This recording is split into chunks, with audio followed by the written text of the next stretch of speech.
Hi I am Rahul और welcome on my channel. जैसा कि हम लोग मेडवल इंडिया यानी कि मध्यकालीन भारत लूसेंट बुक को पढ़ रहे हैं। ये ऑडियो फॉर्म में है। ये बहुत इंपॉर्टेंट है सभी एग्ज़ाम के लिए। कोई भी आप कॉम्पिटिटिव एग्ज़ाम दे रहे हो like UPSC, UPPCS, RPSC, MPPCS, BPSC, RO, UKPCS तथा अदर जो एग्ज़ाम होते हैं वनडे टाइप के, उस सब के लिए बहुत इंपॉर्टेंट है। इसमें जो भी फैक्ट है आपको याद होना चाहिए। आप इसके लिए किसी भी जो सक्सेस है मतलब सफल हो गया है उससे, अब कोई यूपीपीसीएस निकाल लिया या कोई एग्ज़ाम निकाले तो उससे आप संपर्क करके पूछो कि लूसेंट को कितना इम्पोर्टेंट, तो बताएगा आपको कितना इम्पोर्टेंट है। आप इसको खाली समय में सुनते रहो। सुनने से आपको बार बार सब कॉन्शियस ब्रेन में जाएगा तो याद रहेगा, क्योंकि फैक्ट बहुत है और एग्ज़ाम में लगातार फैक्ट पूछा जाता है। अगर फैक्ट आपका मजबूत नहीं है तो प्री ही नहीं निकलेगा। ठीक है, अगर आपको फैक्ट पता है तो आप उसको थ्योरी फॉर्म में मेंस में भी लिख सकते हो। ठीक है, तो हम लोग फिर मुगल साम्राज्य शुरू करते हैं और आगे कंटिन्यू करेंगे। मुगल साम्राज्य। मुगल वंश का संस्थापक बाबर तिमुरिड राजवंश का सदस्य था। तिमुरिडों ने इतिहास में दो प्रसिद्ध साम्राज्य स्थापित किए थे। फारस और मध्य एशिया में तिमुरिड साम्राज्य 1370 से 1507 और और भारतीय उपमहाद्वीप में मुगल साम्राज्य 1526 से 1857। बाबर एवं उत्तरवर्ती मुगल शासक तुर्क एवं सुन्नी मुसलमान थे।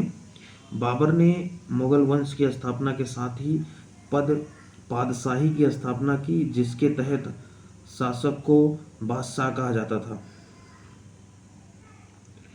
अब पहला शासक इसमें है बाबर। बाबर 1526 से 1530 ईस्वी। बाबर का जन्म फरवरी 1483 ईस्वी में हुआ था। इसके पिता उमर शेख मिर्जा फरगाना नामक छोटे राज्य के शासक थे। बाबर फरगाना की गद्दी पर 8 जून 1494 ईस्वी में बैठा।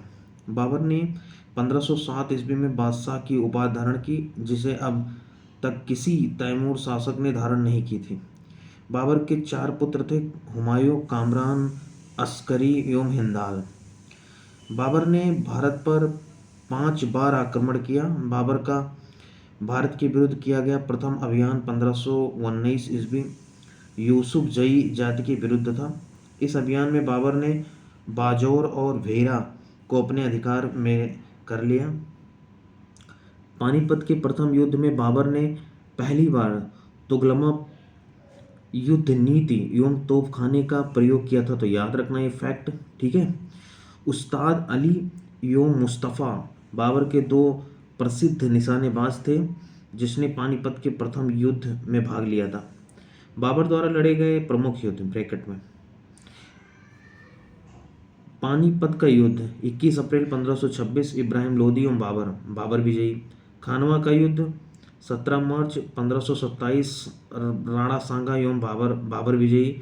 चंदेरी का युद्ध 29 जनवरी 1528 मेदिनी राय एवं बाबर, बाबर विजयी।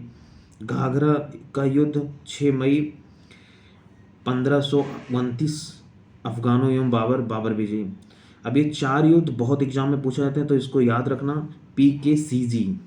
ठीक है, ऐसे करके याद कर लो PKCG। पी मत for Panipat, K for Khanwa, C for Chanderi, G for Ghaghra. और इसको ऐसे याद करना 26, 27, 28, 29। ठीक है, तो चारों याद हो जाएगा। सभी में बाबर विजयी थे और ये याद कर लेना। पहला तो जानते हो इब्राहिम लोदी, दूसरा राणा सांगा, ये भी जानते हो मेदिनी राय, तीसरा अफगानों एवं बाबर के बीच, चौथा। तो ये याद रखना, ये बहुत इंपॉर्टेंट सभी एग्जाम में पूछा जाता है। ठीक है, यूपीएससी में कई बार ये पूछ चुका है, प्रीवियस ईयर में देखना। आगे बढ़ते हैं। इब्राहिम लोदी मध्यकाल का प्रथम शासक था जो युद्ध स्थल में मारा गया। इसके साथ उसका मित्र ग्वालियर के राजा विक्रमजीत भी युद्ध स्थल में मारा गया। नोट: हुमायूं ने कोहिनूर हीरा ग्वालियर के दिवंगत राजा विक्रमजीत के परिवार से प्राप्त किया था। ठीक है, बाबर को अपनी उदारता के लिए कलंदर की उपाधि दी गई। बाबर ने मुसलमानों को तमगा नामक कर से मुक्त कर दिया था। खानवा युद्ध में बाबर ने राणा सांगा के खिलाफ जिहाद का नारा दिया और युद्ध में विजय के बाद गाजी की उपाधि धारण की। 30 जनवरी 1528 ईस्वी को जहर देने के कारण राणा सांगा की मृत्यु हो गई। बाबर ने बंगाल के शासक नुसरत शाह के साथ 6 मई 1529 को एक दूसरे की संप्रभुता का सम्मान करने का वादा करते हुए एक संधि की, जिसके अनुसार नुसरत शाह ने अफगान विद्रोहियों को शरण न देने का वचन दिया। करीब 48 वर्ष की आयु में 26 दिसंबर 1530 को आगरा में बाबर की मृत्यु हो गई। प्रारंभ में बाबर के शव को आगरा के आराम बाग में दफनाया गया, बाद में काबुल में उसके द्वारा चुने गए स्थान पर दफनाया गया। बाबर की मातृभाषा तुर्की थी, लेकिन वह अरबी और फारसी का भी अच्छा ज्ञाता था। बाबर ने अपनी आत्मकथा बाबरनामा तुर्की में की रचना की, जिसका अनुवाद बाद में फारसी भाषा में अब्दुल रहीम खानखाना ने किया। अपनी आत्मकथा में बाबर ने औपचारिक बागों की योजनाओं और उनके बनाने में अपनी रुचि का वर्णन किया है। अक्सर ये बाग दीवार से घिरे होते थे तथा कृत्रिम नहरों द्वारा 4 भागों में विभाजित आयताकार अहाते में स्थित थे। 4 समान हिस्सों में बटे होने के कारण ये 4 बाग कहलाते थे। नोट: 4 बाग बनाने की परंपरा की शुरुआत अकबर के समय हुई थी, तो याद रखना। बाबर को मुबैयान नामक पद शैली का भी जन्मदाता माना जाता है। बाबर प्रसिद्ध नक्शबंदी सूफी ख्वाजा उबैदुल्लाह अहरार का अनुयायी था। बाबर का उत्तराधिकारी हुमायूं था। हुमायूं 1530 से 1556 ईस्वी। नसीरुद्दीन हुमायूं 29 दिसंबर 1530 को आगरा में 23 वर्ष की अवस्था में सिंहासन पर बैठा। गद्दी पर बैठने से पहले हुमायूं बदख्या का सूबेदार था। अपने पिता के निर्देश के अनुसार हुमायूं ने अपने राज्य का बंटवारा अपने भाइयों में कर दिया। इसने कामरान को काबुल और कंधार, मिर्जा अस्करी को संभल, मिर्जा हिंदाल को अलवर व मेवाड़ की जागीर दी। अपने चचेरे भाई सुलेमान मिर्जा को हुमायूं ने बदख्या प्रदेश दिया। 1533 में हुमायूं ने दीनपनाह नामक एक नए नगर की स्थापना की थी। चौसा का युद्ध 25 जून 1539 ईस्वी में शेरखां एवं हुमायूं के बीच हुआ। इस युद्ध में शेरखां विजयी रहा। शेरखां मतलब शेरशाह सूरी। इसी युद्ध के बाद शेरखां ने शेरशाह की उपाधि ग्रहण की। ठीक है, तो याद रखना कौन सा युद्ध? चौसा का युद्ध। कब हुआ था? 1539 में। आगे देखते हैं बिलग्राम या कन्नौज का युद्ध। 17 मई 1540 में शेरखां एवं हुमायूं के बीच हुआ। इस युद्ध में हुमायूं पराजित हुआ। शेरखां ने आसानी से आगरा एवं दिल्ली पर कब्जा कर लिया। बिलग्राम युद्ध के बाद हुमायूं सिंध चला गया, जहां उसने 15 वर्षों तक घुमक्कड़ों जैसा निर्वासित जीवन व्यतीत किया। निर्वासन के समय हुमायूं ने हिंदाल के आध्यात्मिक गुरु फारसवासी सिया मीर बाबा दोस्त उर्फ मीर अली अकबर जामी की पुत्री हमीदा बानो बेगम से 29 अगस्त 1541 को निकाह कर लिया। कालांतर में हमीदा से ही अकबर जैसे महान सम्राट का जन्म हुआ। 1555 ईस्वी में हुमायूं ने पंजाब के सूरी शासक सिकंदर को पराजित कर पुनः दिल्ली की गद्दी पर बैठा। हुमायूं द्वारा लड़े गए 4 प्रमुख युद्धों का क्रम है: देवरा 1531, चौसा 1539, विलग्राम 1540 एवं सरहिंद का युद्ध 1555 ईस्वी। 1 जनवरी 1556 ईस्वी को दीनपनाह भवन में स्थित पुस्तकालय शेर मंडल की सीढ़ियों से गिरने के कारण हुमायूं की मृत्यु हो गई। हुमायूं के बारे में इतिहासकार लेनपुल ने कहा है कि हुमायूं गिरते पड़ते इस जीवन से मुक्त हो गया, ठीक उसी तरह जिस तरह तमाम जिंदगी वह गिरते पड़ते चलता रहा था। ओके, हुमायूंनामा की रचना गुलबदन बेगम ने की थी, यानी कि इनकी बहन थी वो, ध्यान रखना। हुमायूं ज्योतिष में विश्वास करता था, इसलिए उसने सप्ताह के 7 दिन 7 रंग के कपड़े पहनने के नियम बनाए। शेरशाह 1540 से 1545। सूर्य साम्राज्य का संस्थापक अफगान वंशीय शेरशाह सूरी था। ठीक है, याद रखना ये। Doctor KR. कानूनगो के अनुसार हरियाणा प्रांत के नारनौल महेंद्रगढ़ स्थान पर इब्राहिम के पुत्र हसन के घर वर्ष 1486 में शेरशाह का जन्म हुआ था। परमात्मा शरण का विचार है कि शेरशाह का जन्म वर्ष 1472 ईस्वी में हुआ था। इनके बचपन का नाम फरीद खां था। यह सूर वंश से संबंधित था। इनके पिता हसन खां जौनपुर राज्य के अंतर्गत सासाराम के जमींदार थे। फरीद ने एक शेर को तलवार के एक ही वार से मार दिया गया था। फरीद ने एक शेर को तलवार के एक ही वार से मार दिया था। उसकी इस बहादुरी से प्रसन्न होकर बिहार के अफगान शासक सुल्तान मोहम्मद बहार खां लोहानी ने उसे शेर खां की उपाधि प्रदान की। शेर शाह बिलग्राम युद्ध 1540 के बाद दिल्ली की गद्दी पर बैठा। शेर शाह की मृत्यु कलिंजर के किले को जीतने के क्रम में 22 मई 1545 ईस्वी को हो गई। मृत्यु के समय वह उक्ता नाम का आग्नेयास्त्र चला रहा था। कलिंजर का शासक कीरत सिंह था। हिंद तथा ईरानी वास्तुकला के समन्वय का प्रथम उदाहरण है शेर शाह का मकबरा, जिसे सासाराम में झील के बीच ऊंचे टीले पर निर्मित किया गया है। रोहतासगढ़ किला या कोहना दिल्ली नामक मस्जिद का निर्माण शेरशाह के द्वारा किया गया था। शेरशाह ने रोहतासगढ़ के दुर्ग एवं कन्नौज के स्थान पर शेर सूर नामक नगर बसाया। शेर शाह का उत्तराधिकारी उसका पुत्र इस्लाम शाह था। शेरशाह ने भूमि की माप के लिए 32 अंक वाला सिकंदरी गज एवं सन की डंडी का प्रयोग किया। शेरशाह के समय पैदावार का लगभग 1/3 भाग सरकार लगान के रूप में वसूल करती थी। शेरशाह ने सोने के सिक्के अशरफ, चांदी का रुपया 178 ग्रेन तथा तांबे का दाम 380 ग्रेन नामक सिक्के चलाए। चांदी का रुपया सर्वप्रथम शेरशाह ने जारी किया। चांदी के रुपये तांबे के दाम का विनिमय अनुपात 1:64 का था। शेरशाह के समय तांबे के अन्य सिक्के थे अधौला, पावला, दमड़ी एवं जीतल। काबुलियत एवं पट्टा प्रथा की शुरुआत शेरशाह ने की। शेरशाह ने 1541 में पाटलिपुत्र को पटना के नाम से पुनः स्थापित किया। इसने ग्रैंड ट्रंक रोड की मरम्मत करवाई। डाक प्रथा का प्रचलन शेरशाह के द्वारा ही किया गया। मलिक मोहम्मद जायसी शेरशाह के समकालीन थे। अकबर 1556 से 1606। सम्राट अकबर का जन्म 15 अक्टूबर 1542 ईस्वी को हमीदा बानो बेगम के गर्भ से अमरकोट के राणा वीर साल के महल में हुआ। अकबर के बचपन का नाम जलाल तथा उसका राज्याभिषेक 14 फरवरी 1556 को पंजाब के कालानौर नामक स्थान पर हुआ था। ब्रैकेट में अकबर के समकालीन शासक। नंबर 1 रानी एलिजाबेथ 1558-1603 इंग्लैंड। दूसरा शाह अब्बास 1588 से 1629 ईरान। तीसरा जार इवान फोर्थ बेसिलिएविच 1530 से 1584 रूस। ये लोग इस समय शासक थे अकबर के समय दूसरे शासन में, मतलब क्षेत्र में। जार इवान फोर बेसिलिएविच इवान दी टेरिबल नाम से कुख्यात था, ठीक है, जो रूस का था। अकबर का शिक्षक अब्दुल लतीफ ईरानी विद्वान था।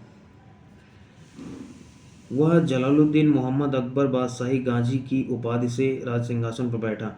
बैरम खां सिया मतावलंबी 1556 से 1560 ईस्वी तक अकबर का संरक्षक रहा।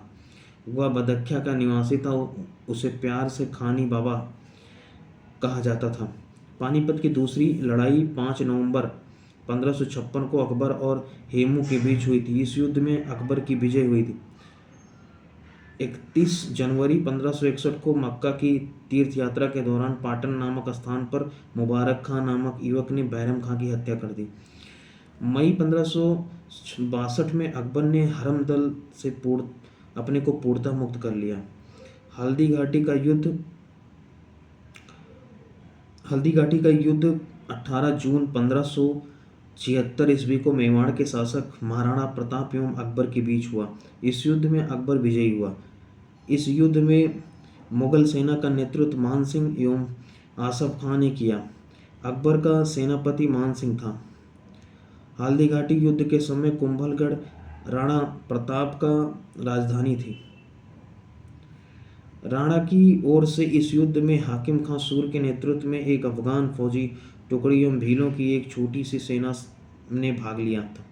महाराणा प्रताप की मृत्यु 19 जनवरी 1597 में एक सख्त धनुष की प्रचंड चढ़ाते समय अंदरूनी चोट लग जाने के कारण हो गई। हल्दी घाटी के युद्ध के बाद राणा प्रताप ने डूंगरपुर के निकट चावड़ में नई राजधानी बनाई।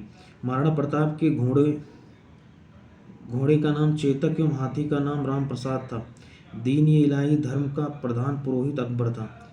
दीन ए इलाही धर्म स्वीकार करने वाला प्रथम एवं अंतिम हिंदू शासक बीरबल था।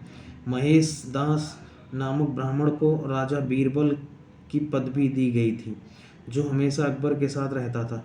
अकबर ने जैन धर्म के जैनाचार्य हरविजय सूरी को जगत गुरु की उपाधि प्रदान की थी। अकबर ने शाही दरबार में एक अनुष्ठान के रूप में सूर्योपासना शुरू करवाई। राजस्व प्राप्त की जब्ती प्रणाली अकबर के शासनकाल में प्रचलित थी। अकबर के दीवान राजा टोडरमल खन्नी जाति ने 1580 ईस्वी में 10 साल बंदोबस्त व्यवस्था लागू की। गुजरात विजय के दौरान अकबर सर्वप्रथम पुर्तगालियों से मिलकर और यहीं उसने सर्वप्रथम समुद्र को देखा। नोट: गुजरात अभियान को इतिहासकार स्मिथ ने संसार के इतिहास का सर्वाधिक द्रुतगामी आक्रमण कहा है। अकबर के दरबार के प्रसिद्ध चित्रकार अब्दुल समद था। अकबर के दरबार का प्रसिद्ध संगीतकार तानसेन था। तो ये सब ध्यान रखना फैक्ट। आगे ब्रैकेट में देखते हैं अकबर द्वारा जीते गए प्रदेश। तो मालवा बाज बहादुर शासक था 1561 में। अधम खां इनके मुगल सेनापति, लास्ट में जो बोलेंगे वो मुगल सेनापति थे। अधम खां और पीर मोहम्मद। चुनार को अफगानों का शासन था और 1562 में अब्दुल्ला खां ने जीता था। अमीर भारमाल 1562 में। मेड़ता जयमाल 1562 में। गोंडवाना वीर नारायण एवं दुर्गावती 1564। मेवाड़ उदय सिंह एवं राणा प्रताप 1568 और 1576। रणथंभौर सुरजनहाड़ा 1569। कलिंजर राम प्रसाद 1569। मारवाड़ राव चंद्रसेन 1570। जैसलमेर रावल हरिराय 1570। बीकानेर कल्याणमल 1570। गुजरात मुजफ्फर खां थर्ड 1571। बिहार व बंगाल दाऊद खां 1574 से 76।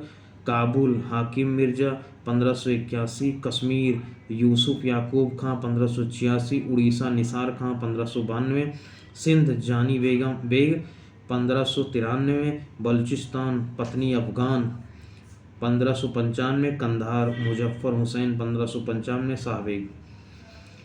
दक्षिण भारत में खानदेश अली खां 1561 में स्वेच्छा से अधीनता स्वीकार की। दौलताबाद चांद बीबी 1599। अहमदनगर बहादुर शाह चांद बीबी 1600। असीरगढ़ मीरन बहादुर 1601 में। अब अगले ब्रैकेट में देखते हैं अकबर के कुछ महत्वपूर्ण कार्य। तो अकबर ने कौन कौन काम किए थे अच्छे, उसको देखो। दास प्रथा का अंत 1562। अकबर को हरम दल से मुक्ति 1562। तीर्थ यात्रा कर समाप्त 1563। जजिया कर समाप्त 1564। फतेहपुर सीकरी की स्थापना एवं राजधानी का आगरा से फतेहपुर सीकरी स्थानांतरण 1571। इबादत खाने की स्थापना 1575। इबादत खाने में सभी धर्मों के लोगों के प्रवेश की अनुमति 1578। मजहर की घोषणा 1579। दीन इलाही की स्थापना 1582। इलाही सम्मत की शुरुआत 1583। राजधानी लाहौर स्थानांतरित 1585। दसवंत एवं बसावन अकबर के दरबार के चित्रकार थे। अकबर के शासनकाल के प्रमुख गायक तानसेन, बाज बहादुर, बाबा रामदास एवं बैजू बावरा थे। संगीत सम्राट तानसेन का जन्म 1506 ईस्वी में ग्वालियर में एक ब्राह्मण परिवार में हुआ था। इनका असली नाम रामतनु पांडे था। वह ध्रुपद गायन शैली का महान संगीतकार था। ये बीन बजाते थे। इनकी प्रमुख कृतियाँ थी मियाँ की टोढ़ी, मियाँ का मल्हार, मियाँ का सारंग, दरबारी कान्हरा आदि। कांठाभरण बाणी विलास की उपाधि अकबर ने तानसेन को दी थी। तो याद रखना, तानसेन अकबर के दरबार में आने से पूर्व रीवा के राजा रामचंद्र के राजाश्रय में थे। अकबर के काल में स्वामी हरिदास भी एक महान संगीतज्ञ थे। ये वृंदावन में रहकर भगवान की उपासना करते थे। एक मत के अनुसार हरिदास तानसेन के गुरु थे, जबकि कुछ विद्वान हरिदास एवं तानसेन दोनों को मान सिंह तोमर का शिष्य बतलाते हैं। यह भी प्रचलित है कि हरिदास का गाना सुनने के लिए अकबर को उनकी कुटिया पर जाना पड़ा, क्योंकि उन्होंने अकबर के दरबार में जाने से मना कर दिया था। इनका कहना था कि वह केवल अपने भगवान के लिए ही गाते हैं, दरबार से उनका कोई सरोकार नहीं।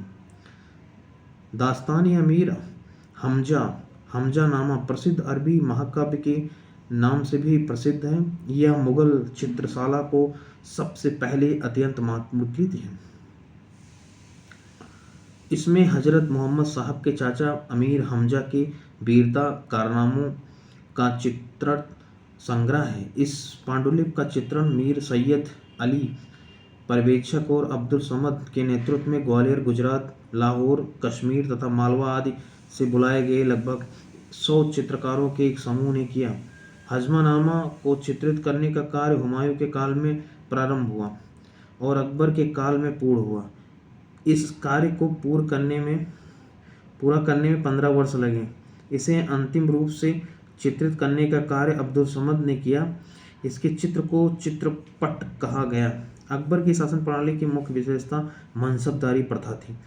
अकबर के समकालीन प्रसिद्ध सूफी संत शेख सलीम चिश्ती थे। अकबर की मृत्यु 16 अक्टूबर 1605 ईस्वी को हुई।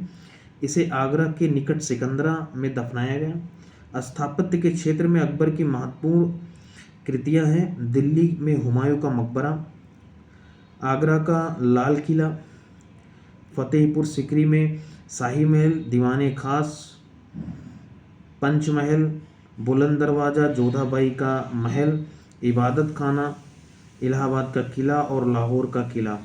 अकबर के दरबार को सुशोभित करने वाले 9 रत्न थे। Number 1 Abul Fazal, number 2 Faizi, number 3 Tansen, number 4 Birbal, number 5 Todarmal, number 6 Raja Man Singh, number 7 Abdul Rahim Khan Khana, number 8 फ़कीर अजीरुद्दीन, नंबर 9 मुल्ला दो प्याजा। अबुल फजल का बड़ा भाई फैजी अकबर के दरबार में राजकवि के पद पर आसीन था। इसने भास्कराचार्य की पुस्तक लीलावती का फारसी में अनुवाद किया।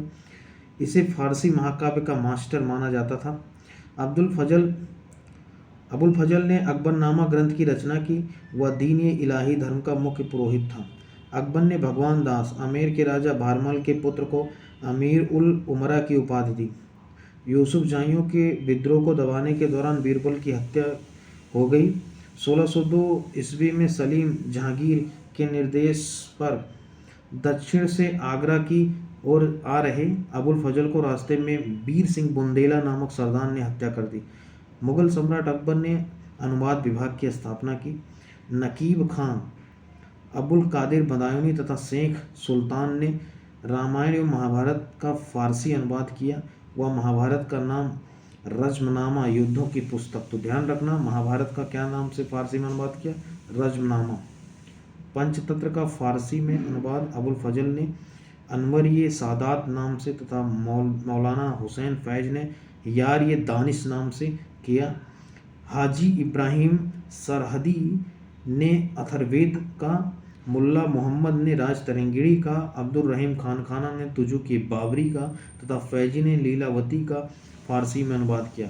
फैजी ने नल दमयंती सूरदास द्वारा रचित कथा का फारसी में अनुवाद कर उसका नाम सहेली रखा। भागवत पुराण का अनुवाद फारसी में टोडरमल ने किया। अबुल कादिर बदायूनी ने सिंहासन बत्तीसी का अनुवाद फारसी में किया। ज्योतिष के प्रसिद्ध ग्रंथ तुजुक का फारसी में अनुवाद जहान ये जफर नाम से मोहम्मद खां गुजराती ने किया। नोट, पंचतंत्र का अरबी भाषा में अनुवाद कलीला या दिमना कहलाता है। निजामुद्दीन पानीपत ने रामायण के परिशिष्ट के रूप में योग वशिष्ठ वेदांतिक दर्शन पर एक ग्रंथ का फारसी में अनुवाद किया। अकबर के काल को हिंदी साहित्य का स्वर्णकाल कहा जाता है। अकबर ने बीरबल को कवि प्रिय एवं नरहरि को महापात्र की उपाधि प्रदान की। बुलंद दरवाजा के निर्माण अकबर ने गुजरात विजय के उपलक्ष्य में करवाया था। चार बाग बनाने की परंपरा अकबर के समय शुरू हुई। अकबर ने सीरी कमल की उपाधि अब्दुल समद को एवं जड़ी कमल की उपाधि हुमायूं हुसैन कश्मीरी को दिया। नोट: मुगलों की राजकीय भाषा फारसी थी। अकबर नक्कारा नगाड़ा नामक वाद्ययंत्र बजाता था। मुगल मुद्रा व्यवस्था की सुव्यवस्थित रूप प्रदान करने का श्रेय अकबर को प्राप्त है। उसके एक सिक्के पर कलमे की जगह अल्लाहू अकबर जल्ले जलालू तथा दूसरी ओर टकसाल का नाम अंकित था। उसके चांदी के एक अन्य सिक्के के एक भाग पर धनुर्धारी राम और राम के पीछे सीता की प्रतिमाएं अंकित हैं और ऊपर राम सिंह शब्द लिखा है। अकबर ने असीरगढ़ के विजय की स्मृति में अपने सिक्के पर बाज की आकृति अंकित करवाई। अगले शासक हैं जहांगीर। जहांगीर 1605 से 1627 ईस्वी। अकबर का उत्तराधिकारी सलीम हुआ, जो 24 अक्टूबर 1605 को नूरुद्दीन मोहम्मद जहांगीर बादशाही गांची की उपाधि धारण कर गद्दी पर बैठा। जहांगीर का जन्म 30 अगस्त 1569 ईस्वी में हुआ था। अकबर ने अपने पुत्र का नाम सलीम सूफी संत शेख सलीम चिश्ती के नाम पर रखा। जहांगीर को न्याय की जंजीर के लिए याद किया जाता है। यह जंजीर सोने की बनी थी, जो आगरा के किले के शाहबुर्ज एवं यमुना तट पर स्थित पत्थर के खंभे में लगवाई हुई थी। जहांगीर द्वारा शुरू की गई तुजू की जहांगीरी नामक आत्मकथा को पूरा करने का श्रेय मौतबिंद खां को है। जहांगीर के सबसे बड़े पुत्र खुसरो ने 1606 में अपने पिता के विरुद्ध विद्रोह कर दिया। खुसरो और जहांगीर की सेना के बीच युद्ध जालंधर के निकट भैरववाल नामक मैदान में हुआ। खुसरो को पकड़कर कैद में डाल दिया गया। खुसरो की सहायता करने के कारण जहांगीर ने सिखों के 5वें गुरु अर्जुन देव को फांसी दिलवा दी। खुसरो गुरु से गोइंदवाल में मिला था। अहमदनगर के बाजीर मलिक अंबर के विरुद्ध सफलता से खुश होकर जहांगीर ने खुर्रम को शाहजहां की उपाधि प्रदान की। 1622 ईस्वी में कंधार मुगलों के हाथ से निकल गया। शाह अब्बास ने इस पर अधिकार कर लिया। नूरजहां ईरान निवासी मिर्जा गयास बेगम की पुत्री नूरजहां का वास्तविक नाम मेहरुन्निसा था। 1594 में मेहरुन्निसा का विवाह अली कुली बेग से हुआ था। जहांगीर ने एक शेर मारने के कारण अली कुली बेग को शेर अफगान की उपाधि प्रदान की। 1607 में शेर अफगान की मृत्यु के बाद मेहरुन्निसा अकबर की विधवा सलीमा बेगम की सेवा में नियुक्त हुई। सर्वप्रथम जहांगीर ने नवरोज त्यौहार के अवसर पर मेहरुन्निसा को देखा और उसके सौंदर्य पर मुग्ध होकर जहांगीर ने मई 1611 में उससे विवाह कर लिया। विवाह के पश्चात जहांगीर ने उसे नूर महल एवं नूरजहां की उपाधि प्रदान की। नूरजहां के सम्मान में जहांगीर ने चांदी के सिक्के जारी किए। जहांगीर ने गियास बेगम को शाही दीवान बनाया एवं इत्मादुद्दौला की उपाधि दी। जहांगीर के शासनकाल में ईरानियों को उच्च पद प्राप्त हुए। लाडली बेगम शेर अफगान एवं मेहरुन्निसा की पुत्री थी, जिसकी शादी जहांगीर के पुत्र शाह रयार के साथ हुई थी। नूरजहां की मां अस्मत बेगम ने गुलाब से इत्र निकालने की विधि खोजी थी। महावत खां ने झेलम नदी के तट पर 1626 ईस्वी में जहांगीर, नूरजहां एवं उसके भाई आसफ खां को बंदी बना लिया। जहांगीर के 5 पुत्र थे: खुसरो, परवेज, खुर्रम, शहरयार और जहांदार। 28 अक्टूबर 1627 को भीरवाल नामक स्थान पर जहांगीर की मृत्यु हो गई। उसे शाहदरा लाहौर में रावी नदी के किनारे दफनाया गया। मुगल चित्रकला अपने चरमोत्कर्ष पर था। जहांगीर के शासनकाल में पहुंची। मुगल चित्रकला अपने चरमोत्कर्ष पर जहांगीर के शासनकाल में पहुंची। जहांगीर के दरबार के प्रमुख चित्रकार थे आगा रजा, अबुल हसन, मोहम्मद नासिर, मोहम्मद मुराद, उस्ताद मंसूर, बिशनदास, मनोहर एवं गोवर्धन, फारूक बेग, दौलत, ये लोग थे। तो ध्यान रखना, जहांगीर ने आगा रजा के नेतृत्व में आगरा में एक चित्रणशाला की स्थापना की।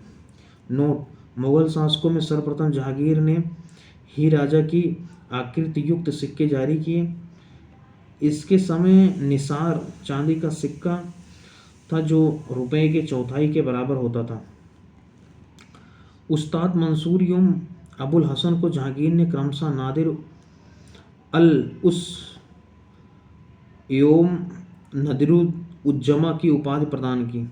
इसने संस्कृत के कवि जगन्नाथ को पंडित राज की उपाधि दी। जहांगीर ने अपनी आत्मकथा में लिखा कि कोई भी चित्र, चाहे वह किसी मृतक व्यक्ति या जीवित व्यक्ति द्वारा बनाया गया हो, मैं देखते ही तुरंत बता सकता हूँ कि यह किस चित्रकार की कृति है। यदि किसी चेहरे पर आंख किसी एक चित्रकार ने, भौहें किसी और ने बनाई हो, तो भी यह जान लेता हूँ कि आंख किसने और भौं किसने बनाई। ये किसने, कौन कह रहा है? ये जहांगीर कह रहे हैं। इतना जानकारी थी चित्रकला के बारे में उनको, पेंटिंग के बारे में। जहांगीर के समय को चित्रकाल का स्वर्णकाल कहा जाता है। इत्मादुद्दौला का मकबरा 1626 ईस्वी में नूरजहां बेगम ने बनवाया। मुगल कालीन वास्तुकला के अंतर्गत निर्मित यह प्रथम ऐसी इमारत है जो पूर्ण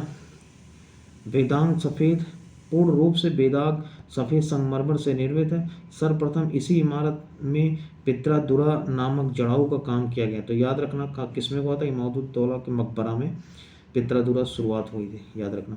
अशोक के कौशाम्बी स्तंभ वर्तमान में प्रयाग पर समुद्रगुप्त की प्रयाग प्रशस्त तथा जहांगीर का लेख उत्कीर्ण है। ठीक है। जहांगीर के मकबरे का निर्माण नूरजहां ने करवाया था। जहांगीर के शासनकाल में कैप्टन हॉकिंस प्रथम अंग्रेज, sir Thomas Roe, William Finch, Edward Terry जैसे यूरोपीय यात्री आए। तो याद रखना कौन कौन आए? हॉकिंस आए, टॉमस रो आए, विलियम फिंच आए, एडवर्ड टेरी आए। तो ये बहुत इंपॉर्टेंट है। भारत में तंबाकू की खेती सर्वप्रथम जहांगीर के शासनकाल में प्रारंभ हुई थी। पुर्तगालियों द्वारा सर्वप्रथम 1605 ईस्वी में दक्षिण में तंबाकू की खेती प्रारंभ किया गया। पुर्तगाल इसे ब्राजील से लाए थे। ठीक है। नोट: जहांगीर के समय ही मराठे पहली बार मुगलों की सेना में 1620 में आए। अगला शासक है शाहजहां। अगले शासक हैं शाहजहां। तो इसको नेक्स्ट वीडियो में देखते हैं हम लोग। ठीक है। Then thank you very much. Next मिलते हैं शाहजहां 2, मुगल को कंप्लीट करेंगे। Okay, then thank you. अगर आपको पसंद आए तो आप ज़रूर सब्सक्राइब करें, लाइक करें और शेयर करें अपने दोस्तों के बीच। Thank you. सुनते रहिए और फैक्ट को बढ़ाते रहिए।